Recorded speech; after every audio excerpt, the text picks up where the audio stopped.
Le chiavi più fortunate del mondo finiscono nella scollatura di questa bella bionda e tocca a voi recuperare la merce senza passare da maniaci. Guardate le nostre vittime, come iniziano a ravanare lì in mezzo. Signori, ricordatevi che si tratta di roba preziosa, chiaro? Sì, perché noi quelle chiavi quella volta le abbiamo proprio incollate al reggiseno della ragazza e bisogna avere un po' di esperienza da quelle parti, diciamo. E poi attenti a farlo con la ragazza nei dintorni, perché guardate che succede, vedete?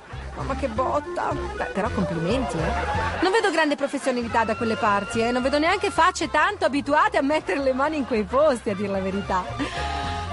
Vabbè, attenzione anche lei col maglioncino rosso. Ecco, bravissimo, perfetto. Qui addirittura in 2, ma dai, ma lasciate perdere. Mo' smettetela, guardate, questi addirittura litigano. Vedete? Le aprono addirittura la macchina, servizio completo. E adesso il migliore, il più elegante, guardate, mani di velluto. Bravo, nonno, bravissimo.